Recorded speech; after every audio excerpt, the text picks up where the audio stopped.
Hello, everyone. Welcome back to Agatha Christie's The Secret of Chimneys.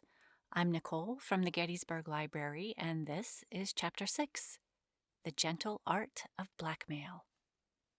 It was exactly 5 minutes to 4 when Virginia Revel, rendered punctual by a healthy curiosity, returned to the house on Pont Street. She opened the door with her latchkey and stepped into the hall to be immediately confronted by the impassive Chilvers. "I beg pardon, ma'am, but a person has called to see you." For the moment, Virginia did not pay attention to the subtle phraseology whereby Chilvers cloaked his meaning. "Mr. Lomax, where is he? In the drawing-room?" "Oh, no, ma'am, not Mr. Lomax." Chilvers' tone was faintly reproachful. "A person. I was reluctant to let him in, but he said his business was most important. Connected with the late captain, I understood him to say. Thinking, therefore, that you might wish to see him, I put him, in the study." Virginia stood thinking for a minute.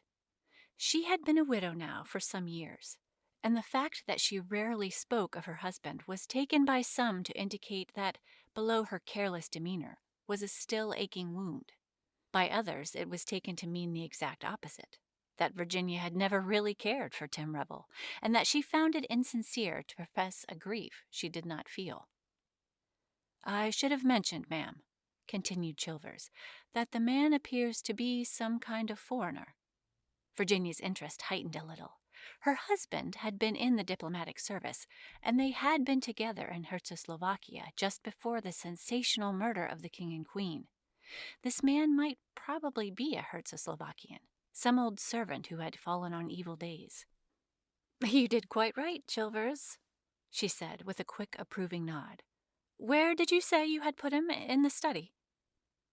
She crossed the hall with her light, buoyant step and opened the door of the small room that flanked the dining room. The visitor was sitting in a chair by the fireplace. He rose on her entrance and stood looking at her. Virginia had an excellent memory for faces, and she was at once quite sure that she had never seen the man before. He was tall and dark, supple in figure, and quite unmistakably a foreigner. But she did not think he was of Slavonic origin.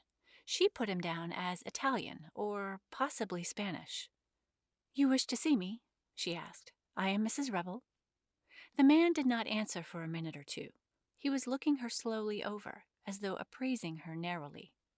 There was a veiled insolence in his manner, which she was quick to feel. "Will you please state your business?"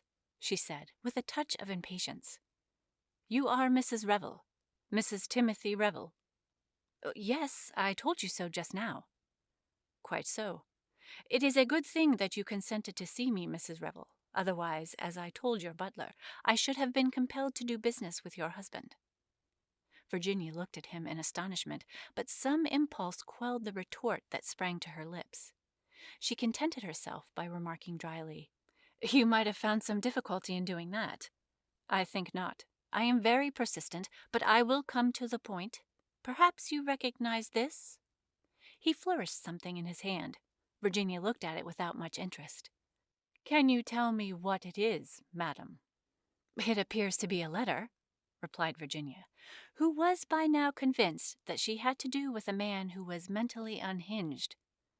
"And perhaps you note to whom it is addressed?" said the man significantly, holding it out to her. "I can read," Virginia informed him pleasantly. "It is addressed to a Captain O'Neill at Rue de Quesnel, No. 15, Paris." The man seemed to be searching her face hungrily for something he did not find. "Will you read it, please?" Virginia took the envelope from him, drew out the enclosure, and glanced at it. But almost immediately she stiffened and held it out to him again. "This is a private letter, certainly not meant for my eyes." The man laughed sardonically. "I congratulate you, Mrs. Revel, on your admirable acting. You play your part to perfection. Nevertheless, I think that you will hardly be able to deny the signature." "The signature?" Virginia turned the letter over and was struck dumb with astonishment. The signature, written in a delicate, slanting hand, was Virginia Revel. Checking the exclamation of astonishment that rose to her lips, she turned again to the beginning of the letter and deliberately read the whole thing through. She stood a minute, lost in thought. The nature of the letter made it clear enough what was in prospect. "Well, madam," said the man, "that is your name, is it not?" "Oh, yes," said Virginia. "It's my name." But not my handwriting, she might have added. Instead, she turned a dazzling smile upon her visitor. "Supposing," she said sweetly, "we sit down and talk it over." He was puzzled. Not so had he expected her to behave. His instinct told him that she was not afraid of him. "First of all, I should like to know how you found me out." That was easy. He took from his pocket a page torn from an illustrated paper and handed it to her. Anthony Cade would have recognized it. She gave it back to him with a thoughtful little frown. "I see," she said. "It was very easy. Of course you understand, Mrs. Revel, that this is not the only letter. There are others." "Dear me," said Virginia. "I seem to have been frightfully indiscreet." Again, she could see that her light tone puzzled him. She was by now thoroughly enjoying herself. "At any rate," she said, smiling sweetly at him, "it's very kind of you to call and give them back to me." There was a pause as he cleared his throat. "I am a poor man, Mrs. Revel," he said at last, with a good deal of significance in his manner. "As such, you will doubtless find it easier to enter the kingdom of heaven, or so I've always heard. I cannot afford to let you have these letters for nothing." "I think you are under a misapprehension. Those letters are the property of the person who wrote them." "That may be the law, madam, but in this country you have a saying, 'Possession is 9 points of the law,' and in any case, are you prepared to invoke the aid of the law?" "The law is a severe one for blackmailers," Virginia reminded him. "Come, Mrs. Revel, I am not quite a fool. I have read these letters. The letters of a woman to her lover, one and all breathing dread of discovery by her husband. Do you want me to take them to your husband? You have overlooked one possibility. Those letters were written some years ago, supposing that since then I have become a widow." He shook his head with confidence. "In that case, if you had nothing to fear, you would not be sitting here making terms with me." Virginia smiled. "What is your price?" she asked in a businesslike manner. "For £1,000 I will hand the whole packet over to you. It is very little that I am asking there, but you see I do not like the business." "I shouldn't dream of paying you £1,000, said Virginia with decision. "Madam, I never bargain. £1,000, and I will place the letters in your hands." Virginia reflected. "You must give me a little time to think it over. It will not be easy for me to get such a sum together." "A few pounds on account, perhaps. Say 50, and I will call again." Virginia looked up at the clock. It was 5 minutes past 4, and she fancied that she had heard the bell. "Very well," she said hurriedly. "Come back tomorrow, but later than this, about 6. She crossed over to a desk that stood against the wall, unlocked one of the drawers, and took out an untidy handful of notes. "There's about £40 here. That will have to do for you." He snatched at it eagerly. "And now go at once, please," said Virginia. He left the room obediently enough. Through the open door, Virginia caught a glimpse of George Lomax in the hall, just being ushered upstairs by Chilvers. As the front door closed, Virginia called to him. "Come in here, George. Chilvers, bring us tea in here, will you please?" She flung open both windows, and George Lomax came into the room to find her standing erect with dancing eyes and wind-blown hair. "I'll shut them in a minute, George, but I felt the room ought to be aired. Did you fall over the blackmailer in the hall?" "The what?" "Blackmailer, George. Blackmailer. Blackmailer. One who blackmails." "My dear Virginia, you can't be serious." "Oh, but I am, George." "But who did he come here to blackmail?" "Me, George." "Oh, but my dear Virginia, what have you been doing?" "Well, just for once, as it happens, I hadn't been doing anything. The good gentleman mistook me for someone else." "You rang up the police, I suppose?" "No, I didn't. I suppose you think I ought to have done so?"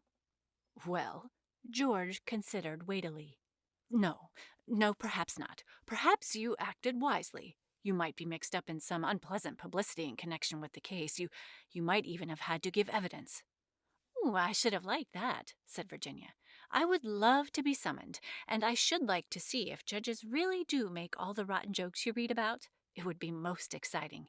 I was at Vine Street the other day to see about a diamond brooch I had lost, and there was the most perfectly lovely inspector, the nicest man I ever met." George, as was his custom, let all irrelevancies pass. "But what did you do about this scoundrel?" "Well, George, I'm afraid I let him do it." "Do what?" "Blackmail me." George's face of horror was so poignant that Virginia had to bite her upper lip. "You mean, do I understand you to mean that you did not correct the misapprehension under which he was laboring?" Virginia shook her head, shooting a sideways glance at him. "Good heavens, Virginia, you must be mad."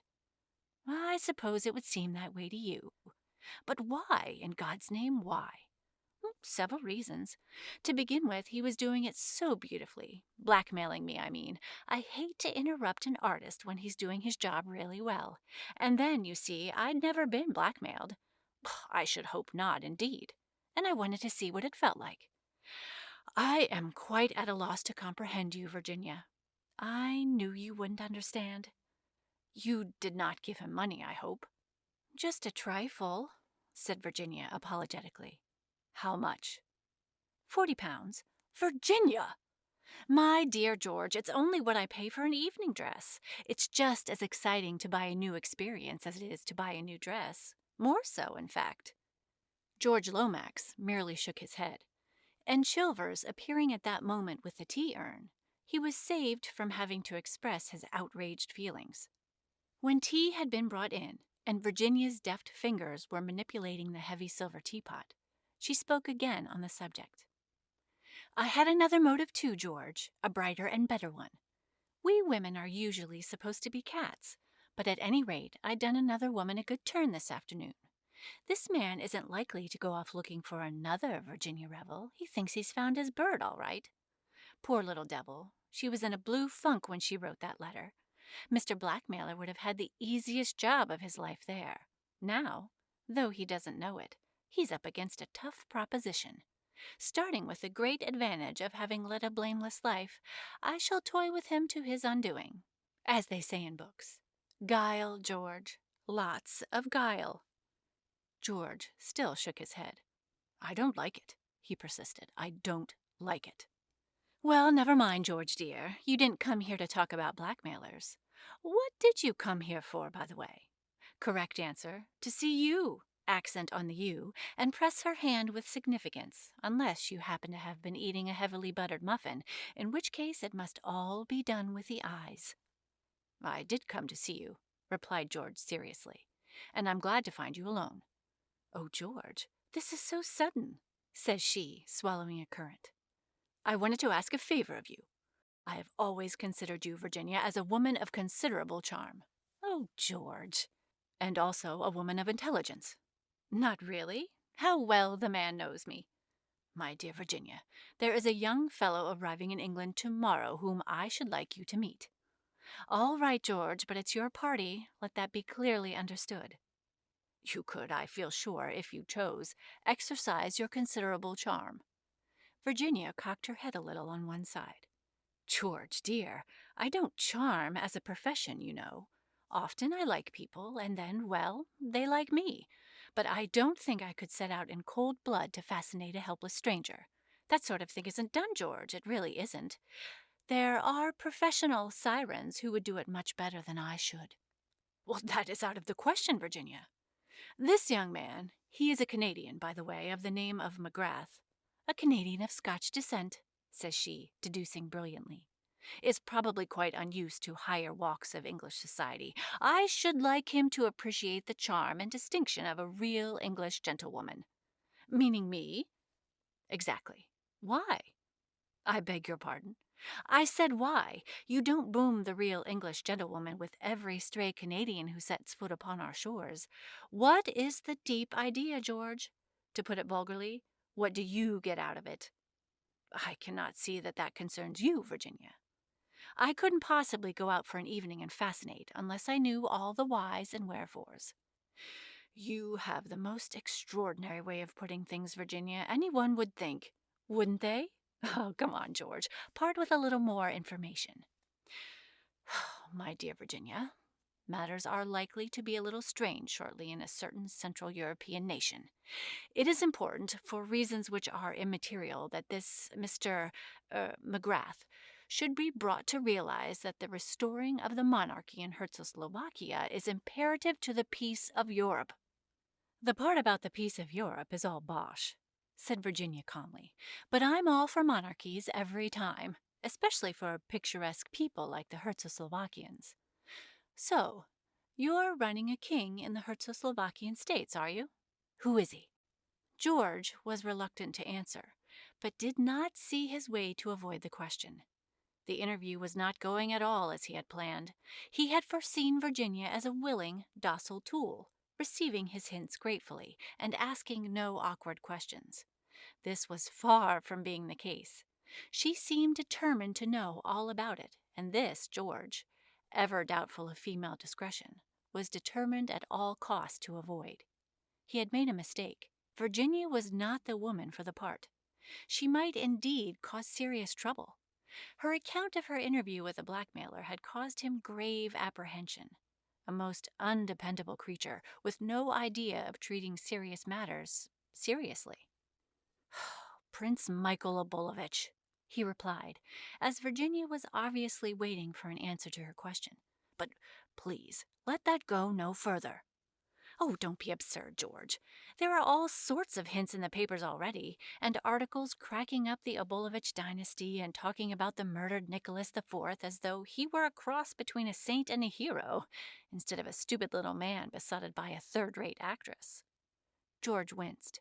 He was more than ever convinced that he had made a mistake in enlisting Virginia's aid. He must stave her off quickly. "You are right, my dear Virginia," he said hastily as he rose to his feet to bid her farewell. "I should not have made the suggestion I did to you, but we are anxious for the Dominions to see eye to eye with us on this Hertzoslovakian crisis, and McGrath has, I believe, influence in journalistic circles. As an ardent monarchist and with your knowledge of the country, I thought it a good plan for you to meet him." "So that's the explanation, is it?"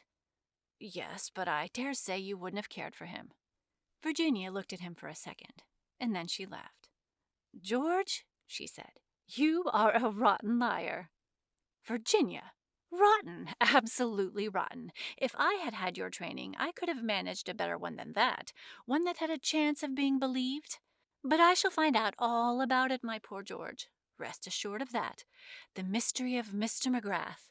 I shouldn't wonder if I got a hint or two at Chimneys this weekend." "Chimneys? You are going to Chimneys?" George could not conceal his perturbation. He had hoped to reach Lord Caterham in time for the invitation to remain unissued. "Bundle rang up and asked me this morning." George made a last effort. "Rather a dull party, I believe," he said. "Hardly in your line, Virginia." "My poor George, why didn't you tell me the truth and trust me? It's still not too late." George took her hand and dropped it again limply. "I have told you the truth," he said coldly, and he said it without a blush. "That's a better one," said Virginia approvingly, "but it's still not good enough. Cheer up, George. I shall be at Chimneys all right, exerting my considerable charm, as you put it. Life has become suddenly very much more amusing. First a blackmailer, and then George in diplomatic difficulties. Will he tell all to the beautiful woman who asks for his confidence so pathetically? No, he will reveal nothing until the last chapter. Goodbye, George. One last fond look before you go? No? Oh, George, dear, don't be sulky about it." Virginia ran to the telephone as soon as George had departed with a heavy gait through the front door.